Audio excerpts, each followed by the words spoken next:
Shalom, salam damai dalam nama Yesus. Bertemu kembali di dalam program Randau Kehidupan, di mana di dalam program ini kita akan menyaksikan pertukaran pendapat di antara panel yang sudah meluangkan masa bersama-sama dengan saya di studio. Bersama-sama dengan saya di studio kita ada Dr. Gerard, seorang pensyarah di Fakulti Kependetaan Asia Pasifik International University. Kita ada Pastor Brian Scott, sedang melayani di Hope Media, Southeast Asia. Dan kita ada Pastor Minsun, saat ini sedang berkuliah di Fakulti Kependetaan Asia Pasifik International University. Selamat datang kepada semua panel. Kabar yang baik, saya percaya. Syukur. Terima kasih karena meluangkan masa bersama-sama dengan saya. Pada hari ini kita akan membincangkan ataupun kita akan berandau mengenai pendidikan dalam seni dan juga sains. So mungkin ada sudah mungkin terbayang-bayang apa perlawanan di antara sains dan juga Alkitab. Mungkin ada sudah kita terpikir-pikir, dan itu yang kita akan bincangkan sebentar nanti. Dan sebelum kita lanjut, kita mohon Pastor Brian untuk pimpin kita dalam doa pembuka. Mari kita berdoa. Terpujilah Engkau Tuhan Allah Bapa kami yang kami sembah, yang kami kasihi dengan seluruh hati, jiwa dan kekuatan kami. Dan kami ingin datang kepada Tuhan pada saat ini, memohon dengan hati yang begitu rendah agar Tuhan akan mengurapi kami dengan kuasa Roh Kudus-Mu, karena kami percaya dengan keterbatasan minda kami tidak akan dapat menyelidiki dan mengerti firman-Mu tanpa pimpinan dan tuntunan Roh Kudus-Mu. Tuhan, kami mohon agar Engkau akan mengajar setiap satu kami, baik kami di studio pada saat ini dan juga sahabat-sahabat kami yang turut bersiaran untuk berandau, belajar bersama-sama dengan kami. Biarlah semua yang kami bincangkan dan pelajari pada saat ini akan menjadi berkat yang terindah untuk membawa kami lebih dekat dengan Tuhan dan lebih mengerti akan maksud dan rencana Tuhan untuk kehidupan kami. Kami serahkan waktu pembelajaran ini ke dalam tangan Tuhan, dan kami serahkan doa ini dalam nama Yesus Kristus, Tuhan dan Juru Selamat kami. Amin. Amin. Terima kasih Pastor Brian. Di dalam Mazmur 19 ayat yang kedua, saya baca di sini. Langit menceritakan kemuliaan Allah dan cakrawala memberitakan pekerjaan tangannya. Kita melihat daripada ayat ini bahwa segala kemuliaan, segala apa yang dilakukan oleh Tuhan boleh diceritakan melalui alam. Dan kalau kita lihat tajuk yang kita sudah katakan tadi, pendidikan dalam seni dan sains. So kita tidak boleh pisahkan seni dan sains ini dalam pendidikan. Ya, kalau kita lihat pendidikan, of course kita akan belajar mengenai seni, kita akan belajar mengenai sains. Dan di dalam dalam Mazmur 19 ayat 2 juga tadi, kita boleh melihat seni di sana. Seni melalui nature, kita boleh melihat kemuliaan Tuhan. Kita boleh melihat pekerjaan tangan Tuhan. Dan kita boleh melihat juga sains di sana. Bagaimana Tuhan boleh mencipta semua itu. Nah, tetapi apabila kita melihat, kita belajar seni dan sains dalam perspektif Alkitabiah, apa penekanan yang kita boleh lihat di sana? Apakah ada sesuatu yang berlanggar apabila kita melihat seni dan sains itu dalam skop Alkitabiah? Saya ingin mendefinisikan terlebih dahulu apa yang dimaksudkan dengan seni dan apa yang dimaksudkan dengan sains. Silakan. Kalau mengikut pemahaman pribadi saya, seni ini begitu indah, dan pendidikan itu diperkayakan ataupun dinyatakan di dalam seni yang begitu indah itu. Seni dan budaya, kalau kita lihat yang bersangkut paut dengan keboleh upayaan kita untuk menyatakan diri kita, to express ourselves, ya, melalui bakat dan juga pengetahuan emosi kita melalui seni itu. Dan sains itu lebih menyentuh kepada pengetahuan intelek, ya, di mana kita boleh merumuskan, kita boleh membuat kesimpulan akan bagaimana kita boleh mentafsirkan setiap ciptaan, ya, segala sesuatu yang yang kita lihat dan saksikan itu, dan kita coba untuk menelaah dan untuk mentafsirkan melalui proses pemikiran kita yang kompleks. Ya. Jadi apa yang saya boleh lihat di sini antara sains dan seni itu mereka ianya saling berhubungan, ya, karena ianya adalah sesuatu yang melengkapkan pembelajaran kita sebagai seorang manusia, bukan saja secara rohani untuk mengetahui dan percaya kewujudan Tuhan, tetapi untuk menyatakan itu di hadapan orang melalui sains, intelektual, dan juga seni, ya, budaya, sifat, ya, yang kita boleh nyatakan melalui talenta, bakat dan sebagainya yang Tuhan telah anugerahkan kepada kita. Jadi kalau di sekolah kita amat menekankan bahagian pendidikan seni dan budaya ini selain daripada pengetahuan intelek, untuk membolehkan para pelajar kita untuk menyatakan diri mereka, ya, melalui kegiatan kokurikulum dan sebagainya, dan akhirnya nanti kita galakkan mereka untuk buat konsert supaya mereka boleh memantulkan serba sedikit pembelajaran di luar classroom, di luar kelas yang mereka pelajari juga di sekolah, dan mereka boleh perkayakan itu di dalam bakat dan juga penyataan budaya yang mereka tunjukkan. Ya, terima kasih Pastor Brian.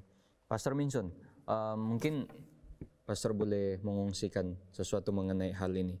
Di zaman kita sekarang lebih banyak orang yang menyembah ciptaan, ya, menyembah ciptaan dan bukannya pencipta, ya. Yang disembah bukanlah Tuhan, tetapi yang telah dicipta itu yang disembah. Bagaimana kita sebagai Kristen ini coba untuk menafikan ideologi bahwa Tuhan itu bukanlah pencipta.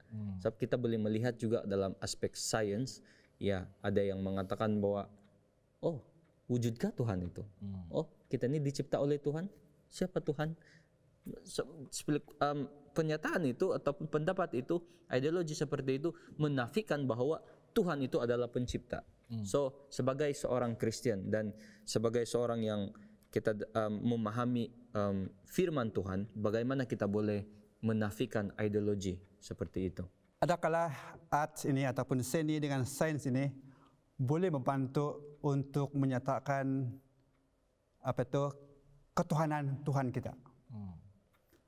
Dan apabila seni dan sains ini dapat membantu, disitulah terbuktinya Tuhan itu memang ada. Di mana kita lihat tentang alam kita. Dan sains membuktikan bahwa alam ini tidak terjadi sendiri tanpa dicipta. Dan apa yang digambarkan oleh seni juga adalah menggambarkan tidak ada orang yang mampu untuk mereka ataupun mencipta sesuatu yang selain daripada kreativiti seseorang yang di luar kemampuan sebagai seorang manusia. Tapi bahaya dia adalah adakala sains juga salah satu perosak kepada akidah. Saya gunakan akidah di sini. Sebab bila sains ini diguna bertentangan dengan kewujudan Tuhan, disitulah boleh merosakkan minda pengikut Tuhan, terutamanya orang-orang yang begitu ekstra dalam sangat intelektual ini. Kadang-kadang menafikan Tuhan itu. Kadang-kadang bila seorang itu terlalu jenius ataupun pintar, sehingga dia melihat kira-kira matematik yang mengasingkan Tuhan itu daripada ciptaan ataupun di alam semesta ini. Jadi ini yang bahaya. Walaupun sains boleh menggerakkan memang Tuhan itu wujud, tapi kadang sains dipergunakan oleh orang-orang tertentu untuk memanipulasi kewujudan Tuhan. Jadi kita seharusnya sebelum menerima sesuatu pendidikan itu, terutamanya yang terutamanya dalam zaman modern ketika ini, seharusnya yang kita lakukan adalah mencari tahu kesahihannya dahulu. Karena saya agak terkilan juga karena sehingga sekarang masih ada juga orang yang percaya manusia ini berasal daripada kera dan bukannya dicipta oleh Tuhan. Dan ya itulah semua akibat daripada teknologi ataupun sains, yang mana kita sudah dengar daripada Pastor Minson tadi, sains boleh menafikan kewujudan ataupun keagungan Tuhan itu sendiri. So kita beralih lagi kepada Dr. Gerard. Kita lihat di dalam kitab Amsal 1 ayat 24 hingga 30. Apa sebenarnya konteks di dalam ayat ini, Dr. Gerard? Pada konteks ayat tersebut, Amsal 1 harus dibaca keseluruhannya, dan juga Amsal 2, sebab semuanya ini berkaitan dengan hikmat. Ayat ke-24 itu menarik sekali, sebab dia katakan, oleh kerana kamu menolak ketika aku memanggil, dan tidak ada orang yang menghiraukan ketika aku menghulurkan tanganku. Dan kamu baca seterusnya sampai ayat ke-30. Seakan-akan yang mengatakan aku dan menggunakan kata ganti nama kamu di sana itu seakan-akan seorang manusia. Sebenarnya buku Amsal ini sangat menarik sekali apabila sampai ke tahap itu, sebab sebenarnya yang menyebut mengenai menggunakan perkataan aku di sini adalah hikmat. Kamu boleh melihat ayat ke-20 di sana, 20 dan 21. Mari saya baca itu di sana. Hikmat berseru nyaring di jalan-jalan, di lapangan-lapangan ia memperdengarkan suaranya. Di atas tembok-tembok ia berseru-seru, di depan pintu-pintu gerbang kota ia mengucapkan kata-katanya. Dan ini kata-katanya daripada ayat yang ke-22. Kata-katanya, berapa lama lagi hai orang yang tak berpengalaman, kamu masih cinta kepada keadaanmu itu, pencemooh masih gemar kepada cemooh, dan orang bebal benci kepada pengetahuan. Berpalinglah kamu kepada teguranku, sesungguhnya aku hendak mencurahkan isi hatiku kepadamu dan memberitahukan perkataanku kepadamu.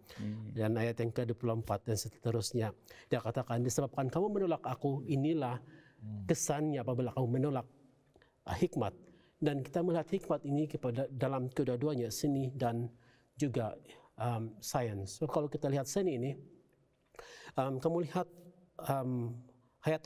ayat teks kita pada sahabat ini saja, kamu boleh melihat kedua-dua seni dengan sains di sana. Apabila kita melihat ke atas, kita melihat alam sebagai sesuatu yang indah. Kita boleh melukis itu, kita boleh melihat satu struktur, satu desain, pattern itu merupakan satu seni. Tetapi pada masa yang sama kita juga menjadi sangat kagum sebab ada yang kita tidak boleh jelaskan walaupun kita menggunakan peraturan-peraturan sains. Dalam konteks pendidikan, sains itu juga adalah yang kita panggil sebagai pembelajaran yang menggunakan peraturan-peraturan tertentu. Dan apabila kita menggunakan peraturan itu, kita mengharapkan kita sampai kepada satu titik kesimpulan mengenai kekajian kita itu. Dan apabila kita melihat ke atas contohnya, kita melihat sangat indah, matahari sangat indah. Tetapi sainsnya adalah berapa panasnya, berapa jauhnya daripada matahari. Kemudian disebabkan tidak adanya hikmat, dari segi seninya, kamu lihat bahwa ini memberikan saya sesuatu yang sangat saya perlukan. Panas ada, membuat semua tumbuhan-tumbuhan tumbuh dan sebagainya. Tanpa hikmat, seni di sana boleh sahaja membuatkan kita menyembah ciptaan itu, matahari, dan bukan penciptanya. Sebaliknya pula apabila sains itu disebabkan dia mengikut peraturan, dan dari segi peraturan-peraturan itu mereka tidak menggunakan supernatural ataupun intelligent design dan sebagainya, mereka akan melihat itu, oh ini adalah sesuatu yang terjadi disebabkan satu keadaan alam yang berlaku berbilion-bilion tahun yang lalu. Nah, kita tidak memasukkan Tuhan di sana. Sains tidak memasukkan Tuhan di sana, tidak ada hikmat dia di sana. Jadi kita tidak melihat Tuhan di sana. Jadi itu problem dia. Dan di sini dia katakan apabila sebabkan kamu melihat itu tidak ada Tuhan di sana, tidak ada hikmat. Hikmat yang diberikan oleh Tuhan, tidak ada hikmat dia di sana. Maka sains itu boleh menjadi sesuatu yang merusakkan manusia. Teori relativity oleh Albert Einstein untuk kebaikan manusia, tetapi ketidakbijakan ataupun kurangnya hikmat manusia menjadikan teori itu sebagai sesuatu yang merusakkan manusia sehingga terjadinya atomic bomb, merusakkan manusia.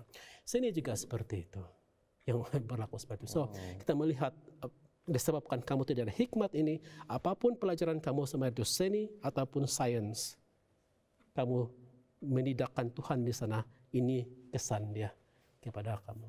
Kamu tidak ada Tuhan, dan kesan kepada kehidupan itu akan menjauhkan manusia daripada Tuhan. Saya tertarik untuk mengulas sedikit lagi tentang hikmat itu ya. Umpama satu kanta yang boleh memperjelas dan memperhalusi sehingga kamu boleh mendapatkan visual yang jelas dan terperinci. Karena kalau kita bacakan dalam ayat Mazmur 19 ayat 2 ini ada perasaan kagum yang kita lihat di cakrawala kita di langit itu. Perasaan kagum itu membolehkan kita percaya bahwa kita ini manusia yang kerdil dan kita ini harusnya adalah ciptaan, ya, sesuatu makhluk yang diciptakan oleh seseorang pencipta. Tanpa kanta hikmat itu, karena kalau kita lihat kepercayaan-kepercayaan kuno, mereka pun takjub dan juga kagum dengan ciptaan, ya. Sehingga mereka katakan matahari itu adalah kuasa yang terbesar dan harus disembah. Dan ramai mereka yang memilih untuk menyembah apa yang ada di langit itulah karena sangat kagum dengan seni, corak, pattern yang begitu menakjubkan itu. So, matahari, ada yang sembah bulan, ada yang sembah bintang, ada yang katakan ada Tuhan-Tuhan ya di atas sana yang menciptakan saya. Jadi ada juga urge ataupun dorongan untuk menyembah pencipta itu. Tetapi bagi kita yang percaya, yang telah mendapatkan hikmat itu bukan saja melalui firman Tuhan, tetapi melalui pengalaman pribadi kita dengan Yesus dan bagaimana kita secara eventually ya, secara perlahan-lahan itu lebih mengerti dan lebih mengenali siapa Tuhan itu sebenarnya, maka kita percaya bahwa Tuhanlah yang menciptakan segala keindahan seni yang terpapar di atas sana.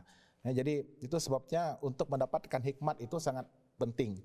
Ayat yang ke-7 mengatakan hikmat itu, permulaan daripada hikmat itu adalah apabila kita takut akan Tuhan. Ya, dan itulah saya rasa kunci kepada bagaimana kita boleh membuka luas pengetahuan kita untuk lebih mengenali dan mengenal pasti siapakah Tuhan itu dan bagaimana kita boleh mendekatkan diri lebih kepadanya. Yang menarik di sana juga, saya ingin menambah sedikit, sangat tertarik dengan itu. Ayat 20 mengatakan hikmat itu memanggil-manggil. Jadi secara gambarannya kita melihat bahwa hikmat itu secara aktifnya mencari manusia, carilah, terimalah saya. Itu dipanggil personifikasi, di mana hikmat itu walaupun dia abstrak tetapi dia menjadikan diri sebagai manusia seakan-akan terimalah saya sebagai kawan kamu. Gitu. Manusia harus menerima itu.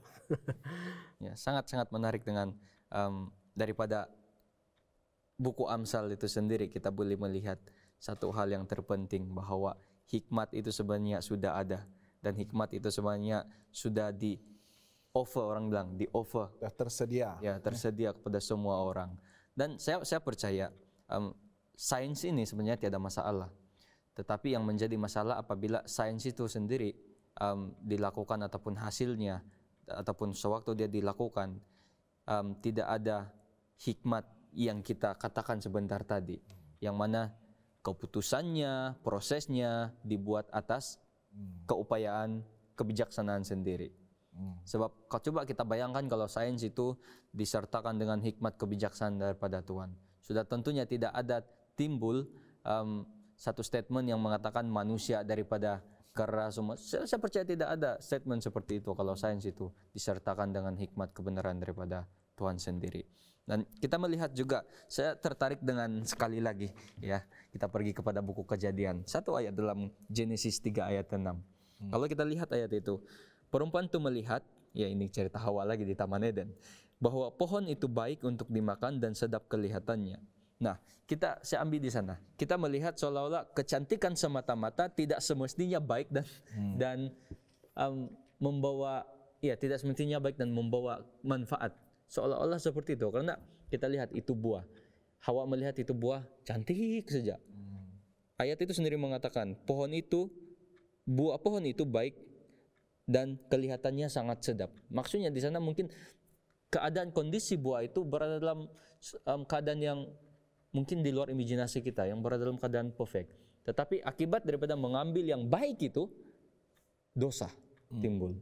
Jadi macam mana apa standar kita untuk membuat perbezaan di antara yang baik dengan yang suci ini? Saya ingin memberikan sedikit background di sana dan mungkin kita boleh teruskan nanti dalam perbincangan. Dalam pohon itu dipanggil pohon pengetahuan baik dan jahat. Dan biasanya apabila kita membaca itu, kita mengasingkan baik dan jahat itu. Nah, kalau kita lihat secara literari Alkitab, baik dan jahat itu hanya dipisahkan dengan perkataan dan.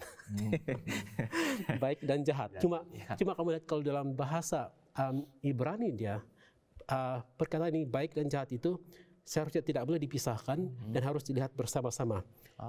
Jahat. Ya, baik jahat. Baik jahat. Ya, maksudnya sesuatu yang baik itu jahat. Oh, ya boleh dikatakan boleh memberikan Konotasi. ya keadaan yang ataupun kesan yang jahat. Contohnya macam buah tersebut, pengetahuan yang baik jahat. baik jahat. So itu bahasa Ibrani, cara mereka melihat itu. Dan itu berlaku pada hari ini juga. Ada hal-hal tertentu yang baik jahat. Karena itu saya utarakan itu perkara sebenarnya. Mungkin teruskan. Ya, so bila kita lihat Kejadian 3 ayat 6, perempuan itu melihat pohon itu. Memang baik dia, sedap dimakan, indah dan sebagainya. Tetapi kita lihat bahwa di sebaliknya itu adalah Tuhan sudah memberikan amaran kepada mereka. Itu. Kesan dosa yang ada ketika kamu mengambilnya. Oke, cuma saya sedikit Silakan Pastor. menambah dalam hal ini. Kita katakan tadi bahwa buah itu sungguh menarik, sangat sempurna. Dan apa yang kita lihat di sana adalah buah itu sebenarnya tidaklah beracun. Tidak ada kesan kalau kita makan sebenarnya. Sebab kita bisa mengatakan ada racun. Tidak mendatangkan mudarat kepada kesehatan manusia. Sebab masalah dia adalah di situ Tuhan telah meletakkan satu undang-undang. Jangan mengambil. Dan dosa di situ yang salah di situ adalah yang melanggar perkataan jangan. Bukannya bila kita makan itu kita akan keracunan makanan dan sebaliknya. Karena memang benda itu memang cantik. Dan saya pikir inilah satu ujian kepada manusia, bagaimana manusia ini melawan ketertarikan dia kepada hal yang cantik. Dan saya sangat setuju apa yang dikatakan oleh Dr. tadi. Kita tidak boleh lagi pergi di atas itu lagi. Terima kasih Pastor Minson dan juga semua pendapat yang kita sudah dengar sebentar tadi. Saya ada satu soalan lagi untuk yang terakhir dan mungkin siapa yang dapat simpulkan semuanya, boleh saja. Begini, kita melihat bahwa tidak semua orang mempunyai privilege untuk masuk ke sekolah Adventist. Yang mana kalau kita lihat sekolah Adventist dia sudah tentu menawarkan ataupun memberikan pendidikan Kristen. Ya, dan tidak semua orang dapat masuk dan tidak berkesempatan untuk masuk. Ada yang memilih untuk sekolah di sekolah lain. Nah, persoalan saya di sini, bagaimana sebenarnya gereja itu boleh menjadi sekolah kepada mereka yang tidak menerima pendidikan Kristen di sekolah-sekolah Advent. Contohnya mereka memasuki university sekuler. Karena saya ada pengalaman, even di dalam sekolah Adventist, ya, bukan semuanya adalah Adventist. Ada juga pelajar yang bukan Adventist. Saya pernah di-approach oleh seorang student. Dia menanyakan mengenai hal kehidupan kekal. Ya. Jadi saya sudah explain dengan dia. Saya sudah bagi tahu dia bagaimana pemahaman doktrin kita sebagai Seventh-day Adventist mengenai kehidupan yang kekal. Nah, bagaimana pula mereka yang tidak mempunyai kesempatan untuk masuk di sekolah Advent, dan bagaimana gereja itu, yaitu kita sendiri, boleh menjadi sekolah bagi mereka untuk membuatkan mereka tetap setia walaupun mereka tidak memasuki sekolah. Saya ingin Kristen. menjawab soalan itu. Ya, silakan. Saya sangat tertarik dan saya rasa berminat ya untuk berkongsi sedikit tentang pendidikan Advent ini. Silakan. Kita sudah pelajari pada randau-randau yang lepas ya bagaimana fungsi institusi pendidikan itu bukan saja dimainkan oleh sekolah, tetapi bermula daripada keluarga, kemudian gereja, dan mengimbangi gereja ataupun mendampingi gereja sebagai sebuah institusi pendidikan lanjutan ya daripada rumah dan kemudian diajar di gereja, dan sepanjang minggu itu bersekolah di sekolah yang didirikan di gereja itu ya, jadi sekolah Advent dalam konteks ini.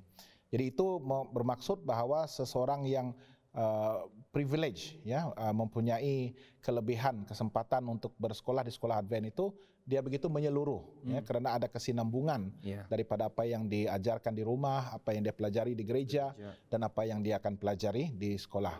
Tetapi satu yang saya rasa kita perlu tekankan ya dan kita perlu himbaukan di sini adalah bahwa kita mempunyai anggota-anggota gereja yang bertugas sebagai guru, sebagai pensyarah, dan Tuhan telah menempatkan mereka di sekolah-sekolah yang lain, institusi pengajian sama ada kerajaan ataupun swasta yang lain.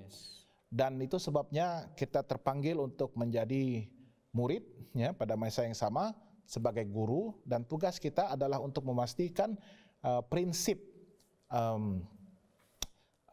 yang kita katakan integrating faith in learning ya, IFL, bagaimana kita boleh menerapkan iman itu, unsur-unsur kerohanian itu di dalam pengajaran dan pembelajaran kita, bahkan di sekolah kerajaan ataupun institusi pendidikan yang luar dari institusi pendidikan Advent ini. Jadi tugas sebagai guru ini begitu besar, tanggung jawab kita.